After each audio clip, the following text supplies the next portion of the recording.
Good morning. Good morning. We are extremely pleased that you are here. It is good to come together for the purpose of co-creating. Yes? Yes.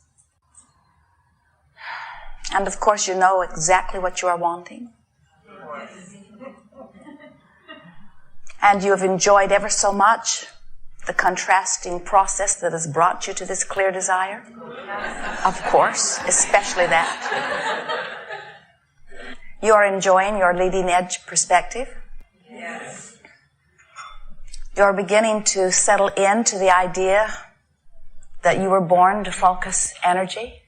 Yes. And that all of the resources of the universe support you, respond to you, answer you. Oh, what a good place you are.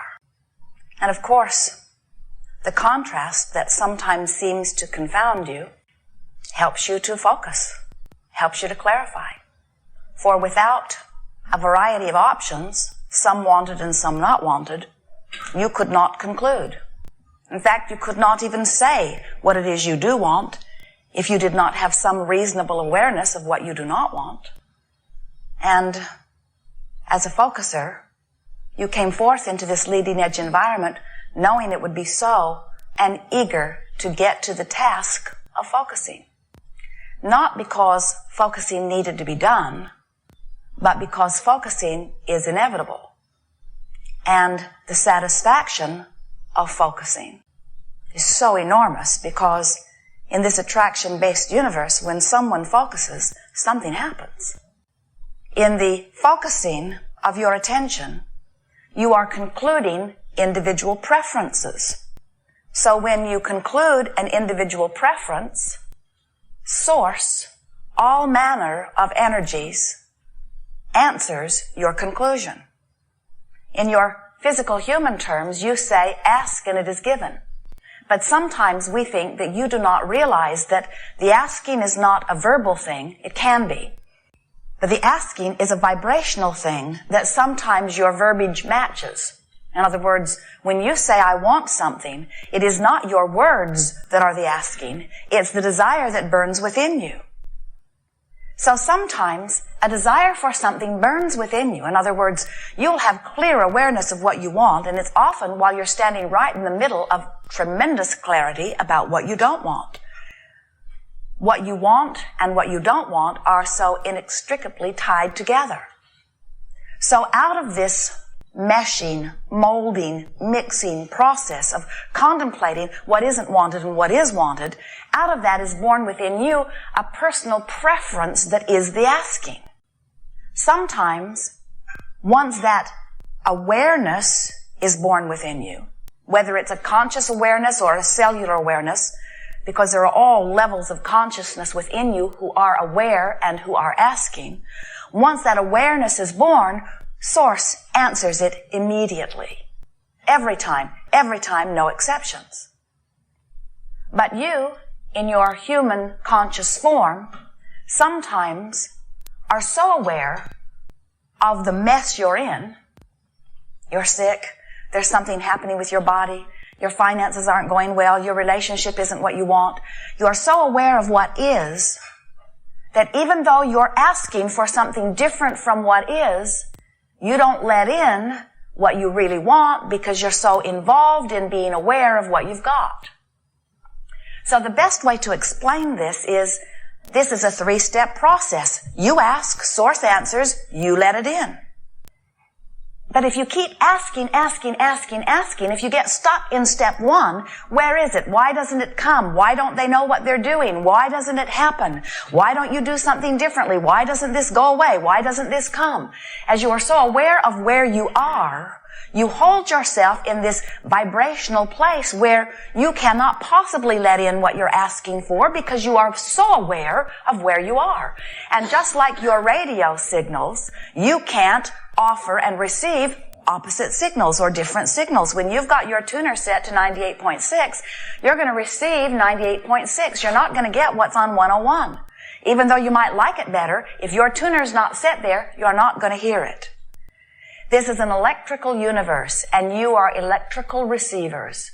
And you must align your vibration to your desire. And when you do, with great ease, those things you desire flow easily to you. So no one or nothing or no situation, no circumstance, there has been nothing ever that has ever prevented you from anything you want. Only you. Sometimes you say, well, it's hard not to notice what is. And we say, it's pleasurable much of the time to notice what is. We're not encouraging you to not notice what is. We're just encouraging you to be more selective about the parts of what is you notice. Here's a multiple choice question. Pick one of the two. Do you choose truth or untruth? Truth. Do you choose feeling good or feeling bad? Good. Do you choose truth or feeling good?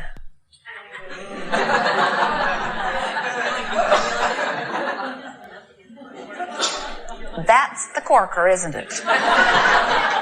Because as you have trained yourself to be as true as you can be, sometimes you face the reality that is factual, it's truth. There's evidence, there's history, there's an X-ray, there's a past experience. And as you face what is, you hold yourself in vibrational harmony with what is, which means you're out of harmony with what you desire. You cannot get what's on 98.6 if your station is set on 101. So, this workshop is about recognizing that you get to choose. Through time and through your observation of your experience and others, you've developed some vibrational habits. You call them beliefs. We prefer to call them vibrational habits because it makes it easier for you to think about changing them. Someone sat in the hot seat one day talking about some core beliefs. Core beliefs. They sound so core, so unchangeable. And we said, if you want to talk about core beliefs, let's talk about who you really are. You are a lover. You are worthy. You are expecting of all good things. If we're going to talk about core, let's really get back to the core of that which you are. Let's not talk about that stuff you've picked up along this physical trail. Some of it serves you, some of it doesn't. In fact, most of it serves you. We are not wanting to open you up and take out everything that you've learned along your way, a sort of lobotomy procedure. Because there is so much that you have picked up that serves you. Look at the way you live.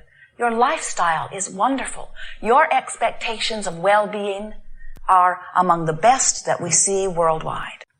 But you do have some expectations or habits of thought that you've picked up that aren't serving you and that do not belong within your vibrational pattern. And in most cases, you don't even know how they got there. You just keep perpetuating them sort of because it is. It's like laying your hand on the hot stove and saying, this is really painful. And someone's saying, then why don't you remove your hand? And you say, I don't know, I'm just used to doing it this way. And they say, but doesn't it hurt? And you say, yeah, real bad. And they say, well, why don't you just take your hand off the stove? And you say, well, actually, it's a family thing. My whole family does this. In fact, everybody I know does this. And there have been a few who have removed their hands, but they've been shunned by the community. And so I think it's better to just suffer. What we're wanting you to realize is that you've picked up some patterns of thought that we could call dominant vibrations or dominant thoughts. So when you think about some major subjects in your life, like the subject of dollars, when you think about dollars, however it comes up, whether it's receiving the bills in the mailbox or being in a beautiful place where you're wanting to buy something lovely, when the subject of dollars comes up, does it feel to you, the feeling that moves through you, does that feeling feel like freedom and fun and adventure? Or does the feeling that moves through you feel like worry and hardship and struggle? You can tell right away. You probably have some of all of those feelings, but you know which ones are more often there. When you think about your dominant relationship, does it feel like freedom or bondage? Does it feel like fun or struggle? You can tell which thought you've practiced. When you think about your physical body, do you feel flexible and vital and full of energy? Or do you feel tired and lethargic? Are you optimistic or do you worry? What is your dominant feeling about your body?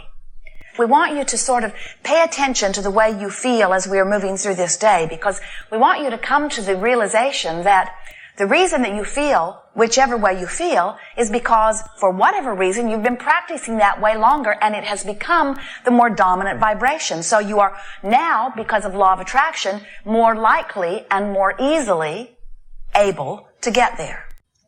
The reason that the vibration that is dominant on those subjects or any subject is the dominant one is because you've activated that vibration more often.